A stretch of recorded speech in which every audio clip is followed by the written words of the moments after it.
وَمَن يُؤْمِن بِاللَّهِ يَهْدِ قَلْبَهُ، اور جو اللہ پر ایمان لائے اللہ اس کے دل کو ہدایت فرما دے گا، دل سیدھے ہو جائیں گے، اور جب دل قلب ہدایت پا جائیں تو پھر کوئی تکلیف انسان کے عقیدے میں تزلزل پیدا نہیں کر سکتی، انسان کے عقیدے کے اندر تیقن کے اندر کمزوری پیدا نہیں کر سکتی۔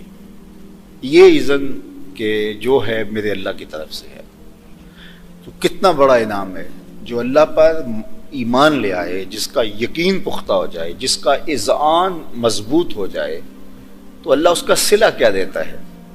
مال و دولت، یہ کوٹھیاں کاریں، یہ عظمتیں، یہ فیکٹریاں، یہ ابھی اللہ کا انعام ہے، اور اگر اللہ نصیب کر دے تو اس پہ شکرانے کا سجدہ بجا لانا چاہیے، یہ کوئی بری چیزیں نہیں ہیں، لیکن یہ اللہ کی نظر میں بہت چھوٹی ہیں، یہ اللہ کی نظر میں بہت حقیر ہیں، بلکہ حدیث پاک میں آتا ہے کہ اگر اللہ کی نظر میں دنیا و ما فیہا کی کوئی قدر و قیمت ہوتی تو کافر کو مچھر کا پر بھی نہ دیتا۔ تو یہ تو اللہ اس کو بھی دیتا ہے جس پہ راضی ہے، اس کو بھی دیتا ہے جس پہ نہیں راضی۔ نمرود کو کتنے خزانے دے دیے، تو یہ ہے اس کا انعام، لیکن یہ انعام دنیاوی ہے، اور یہ اس بات کی دلیل نہیں ہے کہ اللہ راضی ہے تو اس نے یہ دیا ہے۔ بہت ساروں کو اس نے نہیں دیا اور اللہ ان پہ زیادہ راضی ہے، جن کو دیا ہے اللہ ان پہ بھی راضی ہے، تو یہ اس کی رضا اور عدم رضا کی دلیل نہیں ہے۔ وہ جو چیز عطا کرتا ہے، جس پہ راضی ہوتا ہے، جو اس پر ایمان لاتا ہے، اس پہ توکل رکھتا ہے، تو اس کو اللہ عطا کیا کرتا ہے۔ سن لیے، وَمَن يُؤْمِن بِاللَّهِ، یہ میری بات نہیں ہے، یہ خود میرے رب نے ہم سے وعدہ کیا ہے۔ وَمَن يُؤْمِن بِاللَّهِ، جو اللہ پر پختہ یقین رکھے، يَهْدِ قَلْبَهُ، ہم اس کے دل کو ہدایت کا چراغاں نصیب کر دیتے ہیں، اس کے دل کو ہدایت کا نور دیتے ہیں۔ وَاللَّهُ بِكُلِّ شَيْءٍ عَلِيمٌ، اور اللہ ہر چیز کا جاننے والا، سب اس کے علم میں ہے کہ کس کا ایمان کس درجے کا ہے، ہمارے کہنے کا نہیں، وہ خود جانتا ہے، ہمارے دلوں کی کیفیت سے وہ خود آگاہ ہے کہ کون کہاں کھڑا ہے اور کس کا عمل کتنا مضبوط ہے۔ آج کی دنیا میں انسان اس پہ فخر کرتا ہے کہ میں چاند پہ گیا ہوں، بلندیوں پہ جانا یہ انسان کے لیے بہرحال ایک باعث افتخار ہے۔ یہ جو چھلانگیں لگاتے ہیں اور اچھلتے ہیں، تو اگر کوئی باقیوں کی نسبت تھوڑا سا اونچا اچھل لے تو وہ بھی ناز کرتا ہے کہ میری چھلانگ اونچی ہے، اور جو چھلانگ لمبی لگا لے تو وہ بھی فخر کرتا ہے کہ میری چھلانگ باقیوں کی نسبت سے لمبی ہے۔ تو یار کوئی اچھل لے، بعد میں ٹانگ چاہے توڑا بیٹھے، لیکن جو اچھل لے لوگوں سے، اچھل کے اوپر چلا جائے، وہ بھی ناز کرتا ہے میں سب سے اوپر اچھلا ہوں۔ تو پھر انسان کی طبع میں یہ چیز رکھی گئی ہے کہ وہ بلندی کو، چاہے مادی تک بلندی ہو، چاہے فکری بلندی ہو، چاہے اس کی جو ہے وہ مال و دولت کے اعتبار سے عروج ہو، علم و فہم کے اعتبار سے اس کا عروج ہو، منصب داری کے اعتبار سے اس کی بلندی ہو، اس پر انسان فخر کرتا ہے۔ تو پھر جو چاند پہ چلے گئے ان کا فخر تو بجا ہے، اور آج بھی وہ اپالو 11 کو انہوں نے سنبھال کے رکھا ہوا ہے ناسا میں، وہاں وہ لوگ جاتے ہیں، تو ہم بھی جب گئے تو ہم نے کہا ہم بھی اسے دیکھیں گے، اور وہاں میلہ لگا ہوا تھا کہ، اور یہ ان کے لیے اعزاز ہے اور ان کے لیے فخر ہے کہ جناب ہم اس کے اوپر بیٹھ کر کے جو ہے وہ چاند کی چھاتی کو روند کے آئے ہیں۔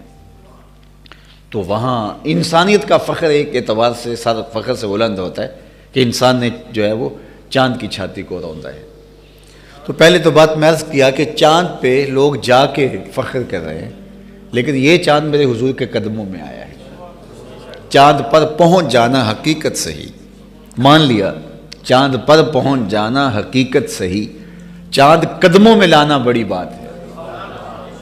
اور دوسری بات پھر میرے اور آپ کے آقا مولا وہاں گئے ہیں جہاں انسانی تخیل کی پرواز بھی نہیں ہے۔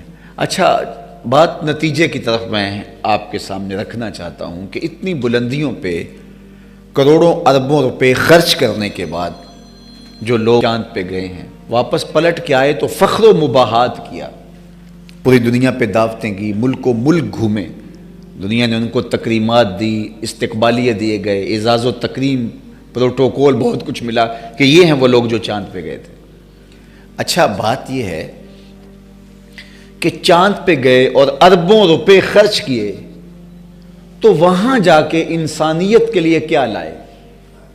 یہ کسی ملک کا فخر ہو سکتا ہے کہ وہ چاند پہ گئے، فخر تو ہو سکتا ہے، کسی فرد کا فخر ہو سکتا ہے کہ وہ چاند پہ ہو کر کے آیا ہے، لیکن بات یہ ہے کہ نتیجہ کیا ہے؟ وہ چاند پہ اگر گیا ہے، مان لیا اس کو، وہ انسانیت کے لیے کیا لے کر آیا ہے؟ فخر کرنا کہ میں چاند سے ہو کے آیا ہوں، یہ ایک اور بات ہے۔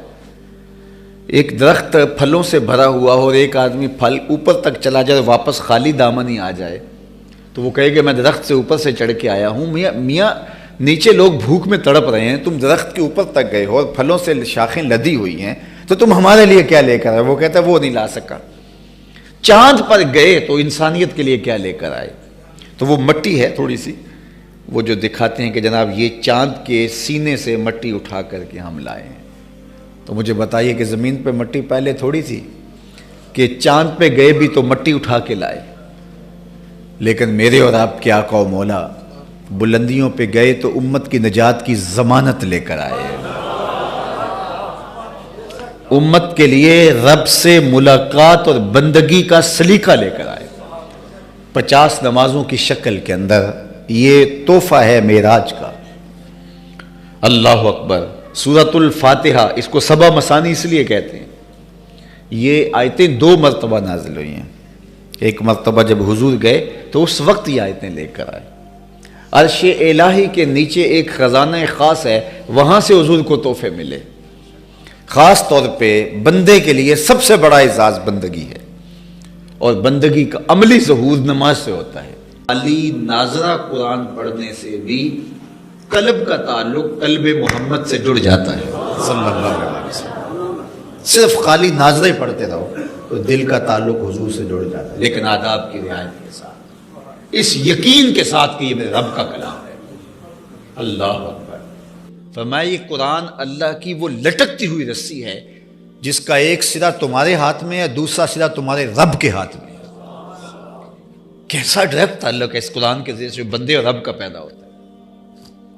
تو اتنا بڑا خزانہ ہمارے پاس ہو، غیر متبدل دستور ہمارے پاس ہو، ہماری دنیا اور آخرت کی ضمانت کے اصول اس کے اندر لکھیں، وہ ہمارے پاس ہو، اور ہم اپنی زندگی کو بے چین کیے رکھیں اور اپنی زندگی کو اپنی خواہشات کے سپرد کر دیں، یہ کیا ہو سکتا ہے سوائے پھر بربادی کے؟ اور کچھ نہیں ہو سکتا۔ تو آئیے ہم اس قرآن سے جڑ جائیں، اس قرآن سے اس طرح سے اپنے آپ کو جوڑ لیں کہ قرآن کے بغیر زندگی گزرنے کا تصور ہی نہ ہو۔ اقبال نے کہا تھا گر تو می خواہی مسلمہ زیستن، نیست ممکن جز بقرآن زیستن۔ اگر تو مومن بن کے جینا چاہتا تو قرآن کے بغیر جی ہی نہیں سکتا۔ یہ تیری زندگی کا جزو لا ینفک ہے، کبھی تجھ سے جدا ہونے والا یہ تیرے سے نہیں ہے، یہ تیرے ساتھ یوں جڑا ہوا ہے، تیری زندگی میں شامل ہے یہ قرآن۔ اللہ اکبر۔ امام احمد بن حنبل کہتے ہیں کہ میں نے رب سے کہا کہ مالک مجھے اپنی محبت دے دے، اللہ نے اتنی محبت سے نوازا کہ مجھے زوال عقل کا اندیشہ ہو گیا، اتنا نوازا اپنی محبت سے۔ تو کہتے ہیں پھر میں نے کہا مالک مجھے اپنا قرب دے دے، تو آواز آئی میرا قرب چاہتے ہو تو قرآن پڑھا کرو، میرا قرب قرآن میں رکھا ہے۔ تو یہ پاکیزہ کتاب، اللہ اکبر، کتاب زندہ قرآن حکیم، حکمت اولا یزالست و قدیم۔ بلکہ اقبال نے آگے چل کے کہا فاش می گوئم آنکھ در دل مزمرست، ای کتاب نیز چیز دیگرست۔ میں تجھے کھل کے نہ بتاؤں جو میرے سینے میں پوشیدہ، یہ کتاب نہیں ہے، یہ کوئی اور ہی شے ہے۔ تو اس کتاب کے ساتھ اپنے آپ کو جوڑے تو میری گزارش یہ ہوگی ہم اب پریکٹیکل مسلمان بننا چاہیے، عملی مسلمان بننا چاہیے۔ صرف ہم جو ہے وہ سن کے اور گزارا کرنے پہ، جو آج کل جتنی ہم تقریریں سن رہے ہیں سوشل میڈیا پہ، الیکٹرانک میڈیا پہ، جگہ جگہ جلسے ہو رہے ہیں، ماضی میں تو اتنے نہیں ہوتے تھے، تو ہم نے اپنے آپ کو بس سننے تک محدود رکھا ہوا ہے، جبکہ دین عمل کا نام ہے۔ ایک بندہ صبح جاتا ہے ڈاکٹر کے پاس، نسخہ لکھواتا ہے، لا کے دراز میں رکھ دیتا ہے، اگلے دن کسی اور ڈاکٹر کے پاس چلا جاتا ہے، نسخہ لکھواتا ہے اور لا کے دراز میں رکھ دیتا ہے، تیسرے دن اس سے بھی بڑے ڈاکٹر کے پاس چلا جاتا ہے، نسخہ اس سے لکھواتا ہے اور لا کے دراز میں رکھ دیتا ہے۔ میڈیکل سٹور پہ نہیں جاتا، نسخہ خریدتا نہیں، استعمال نہیں کرتا، بتاؤ کہ اس کو آرام آ جائے گا بیماری کا؟ اچھے سے اچھے ڈاکٹر کے پاس روز جائے، کبھی اس ڈاکٹر کے پاس جا رہا ہے، سویرے صبح سے اپنی فائلیں پکڑی ہیں، ٹیسٹ پکڑے ہیں، کبھی اس ڈاکٹر کے پاس، کبھی اس ڈاکٹر کے پاس، کبھی اس ہاسپٹل میں۔ میاں کیا مسئلہ ہے آپ کو؟ جی میں بیمار ہوں اور میں جو ہے وہ ڈاکٹر کے پاس جا رہا ہوں، تو آرام کیوں نہیں آ رہا؟ بس ایک کے پاس جاتا ہوں، دوسرے دن دوسرے کے پاس جاتا ہوں، تیسرے دن تیسرے کے پاس جاتا ہوں، چوتھے دن چوتھے، آرام بھی نہیں آ رہا۔ تو بندہ پریشان ہو جائے گا، اس کو آرام کیوں نہیں آ رہا؟ تو کسی بھلے آدمی نے پوچھ لیا، جو ڈاکٹر دوائی لکھ کے دیتا ہے وہ کھاتے بھی ہو؟